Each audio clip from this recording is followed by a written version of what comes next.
podcast. Kenapa?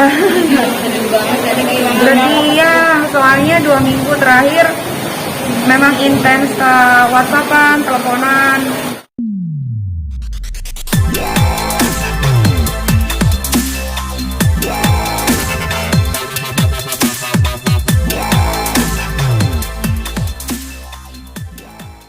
Baru ketemu di podcast. Kenapa?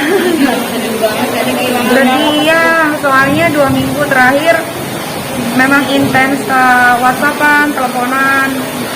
Emang sih kenalnya nggak lama, cuman 2 minggu. Tapi 2 minggu itu waktu yang waktunya tuh sangat sangat intens untuk berkomunikasi.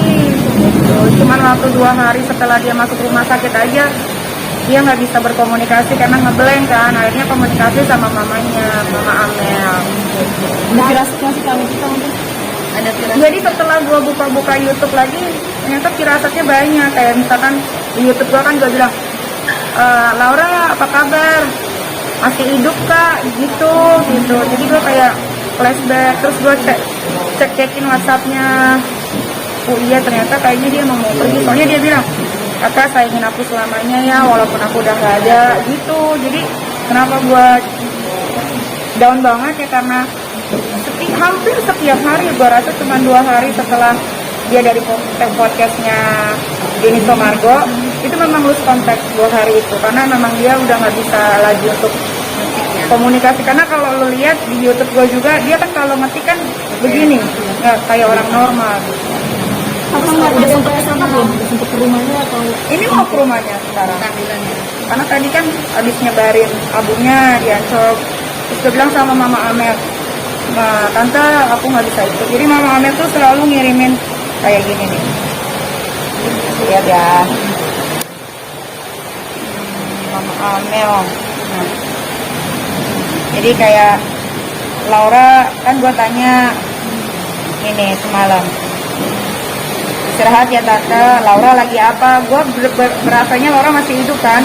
Terus gue salah, maksudnya Laura ditaruh di mana? Terus mamanya kirimin, oh ini kamarnya dia,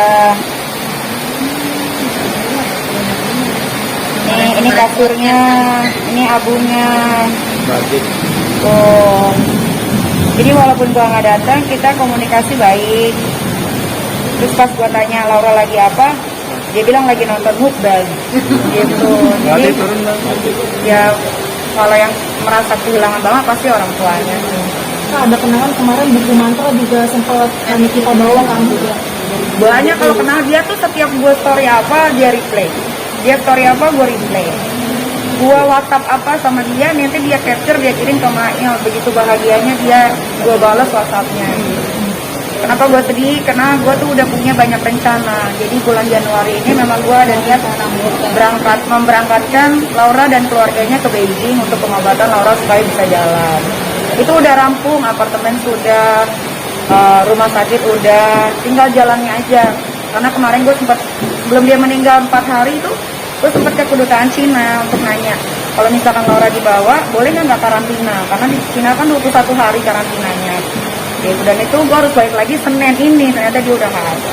Nyai, punten, ini kan kasus masih berjalan. Ya. Dan pihak Gaga timnya dipegang Bang Fahmi. Ntar lagi datang nih Bang Fahmi. Gimana nih atas kasusnya Laura dan Gaga ini? Kalau nanya gue sebagai manusia, yang namanya orangnya udah nggak ada, memang keadilan harus diadili seadil-adilnya. Tapi Laura juga sudah tenang di sana. Laura dan Gaga itu adalah pasang kekasih yang paling cinta. Sampai gue tuh waktu lagi YouTube selesai itu gue tanya, orang tuh masih cinta sama Gaga sampai sekarang gitu.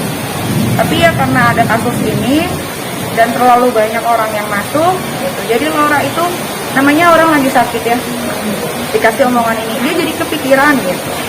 Tapi kalau nanya gue sih, yang sudah ya sudah.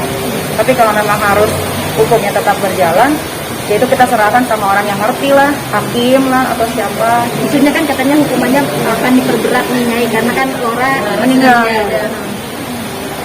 Gue no komen ya kalau yang itu, takut.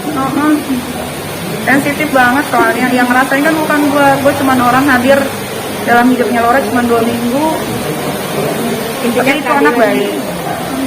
Kata mama Ana kan Laura juga kayak stres juga selain dia sakit kayak asam lambung gitu. Sempet kayak ada curahan hati nggak sih ke Nikita? Ada, makanya deketnya itu karena sama abis bikin konten, abis itu telepon-teleponan terus, whatsappan terus, sampai dia mau potong rambut aja, mau potong rambutnya tuh gue maunya, gitu. Aku mau potong rambut ke kakak, bagus nggak? Iya, dia tanya. Pagi-pagi tuh jam 24.35 pagi. Gue masih tidur, gue baru balas jam 9. Itu langsung gue telepon. Itu nggak lama dari itu dia drop.